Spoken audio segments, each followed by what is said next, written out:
warahmatullahi wabarakatuh.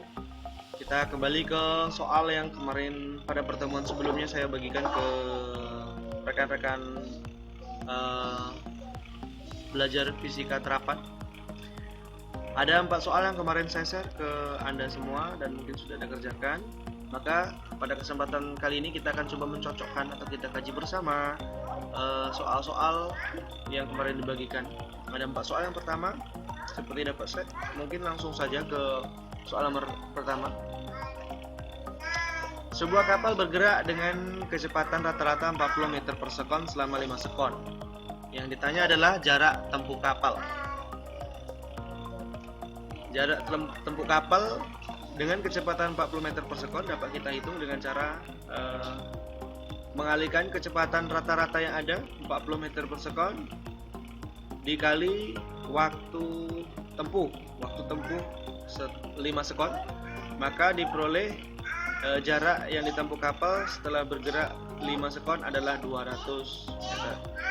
Sederhana ini, karena satuan sudah sama maka tinggal kita kalikan saja. Selanjutnya, soal nomor 2. Sebuah mesin kapal dimatikan ketika bergerak pada laju 18 knot dan kapal berhenti setelah 20 menit setelah mesin kapal dimatikan. Jika perlambatan kapal diasumsikan konstan atau diperlambat beraturan, maka hitung perlambatan kapal dalam satuan meter per second kuadrat dan jarak tempuh kapal dalam nautical mil sejak mesin dimatikan. Diketahui satu nautical mil internasional adalah 1,852 km dan 1 knot sama dengan 1,852 km per jam. Sehingga pelambatan kapal dapat kita hitung dengan cara menggunakan rumus VT sama dengan V0 kurang AT, kurang menandakan bahwa dia mengalami pelambatan. Maka VT adalah kecepatan akhir. Kecepatan akhirnya 0 karena dianggap kapal sampai berhenti.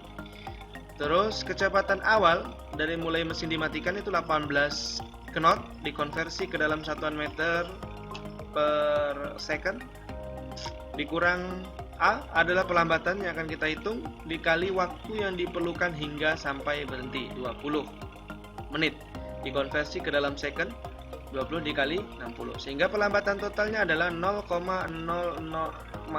pelambatan yang dialami oleh kapal itu adalah 0,00772 meter per second kuadrat. Selanjutnya kita hitung berapa jarak tempuh kapal dari mulai kapal dimatikan hingga berhenti total dengan menggunakan rumus VT kuadrat sama dengan V0 kuadrat kurang 2AS, di mana VT kuadrat adalah 0, kecepatan akhirnya adalah 0 dan kecepatan awal sama seperti tadi kita konversi ke dalam meter per sekon saja karena kita sudah punya percepatan dalam meter per sekon kuadrat.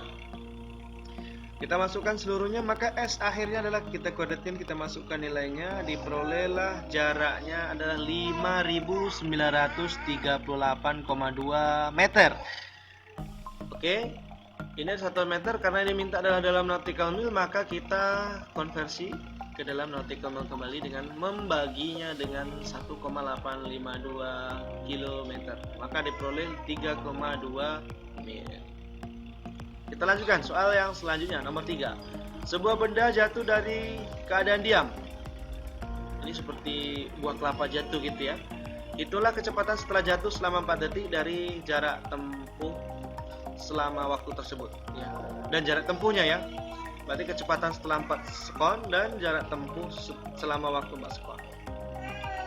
Penyelesaiannya kita gunakan rumus VT sama dengan V0 tambah AT, di mana gerak vertikal nilai percepatan dipengaruhi oleh gravitasi.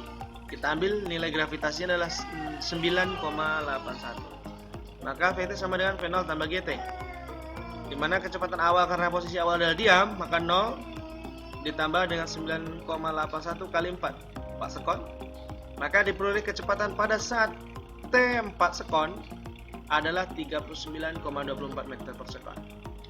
Sedangkan jarak tempuh setelah 4 sekon dapat ataupun ketinggiannya dapat kita gunakan rumus S sama dengan V0T tambah setengah AT kuadrat dalam gerak vertikal S sama dengan H atau ketinggian. Maka H-nya adalah V0 T tambah setengah. Ini V0 ada 0, otomatis kita kalikan 0.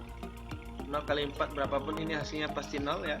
Ditambah setengah GT kuadrat. Maka jarak tempuh setelah 4 sekon adalah 78,48 meter. Soal yang terakhir, sebuah proyektil ditembakkan vertikal ke atas dengan kecepatan awal 300 meter per sekon. Ini kita anggap dia vertikal ya, tidak mengalami perpindahan terhadap sumbu X ya, hanya terhadap sumbu Y saja.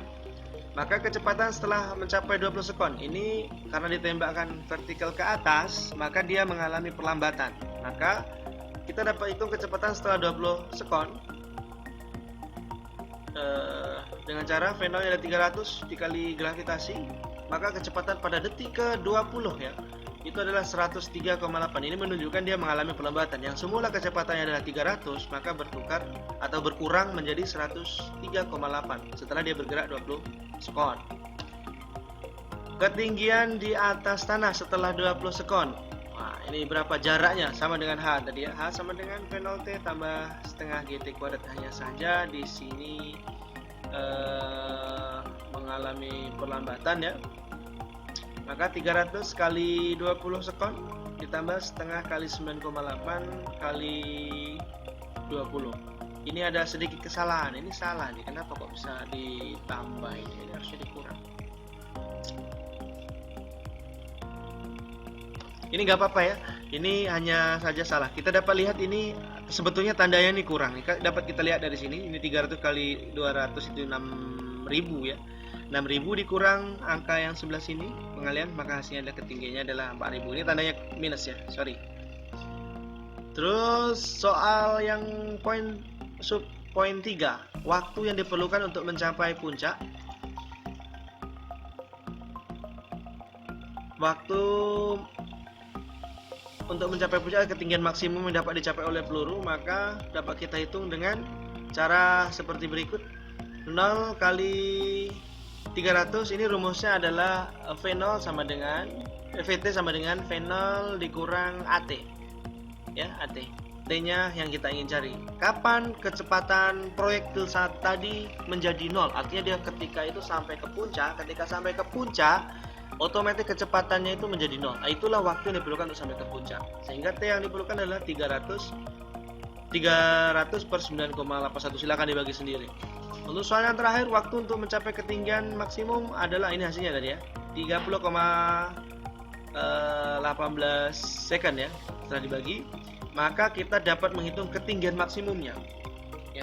Ketinggian maksimum kita harus cari dulu T-nya tadi. Ketinggian maksimumnya kita dapat hitung menjadi VT kuadrat sama dengan V0 kurang 2G. Hanya akan cari PT-nya adalah karena ketika dia sampai ke puncak atau tinggi maksimum, dia kecepatan sesaat pada tinggi puncak itu adalah 0. Yang kita masukkan 0 sama dengan 300 kuadrat, tinggal kita masukkan saja. Maka titik tertinggi yang dapat dicapai oleh proyektil dengan kecepatan awal 300 meter per sekon tadi adalah 4,587 meter. Dengan waktu total untuk kembali ke tanah lagi berarti 2 kali dia sampai ke atas. Ketika dia ke atas, ini dapat kita lihat ya. Ketika benda dilemparkan vertikal ke atas, dia akan mengalami perlambatan hingga kecepatan 0. Dan ketika dia kembali turun bawah, itu dipercepat oleh gravitasi.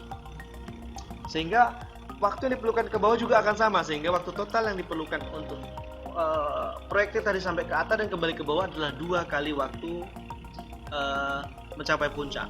Atau 2 kali 30,5, yaitu 61,16. Oke, saya rasa cukup ya penjelasan terkait tentang soal yang saya tinggalkan kemarin. Silakan ditanyakan pada pertemuan akan datang. Terima kasih. Sampai jumpa. Assalamualaikum warahmatullahi wabarakatuh.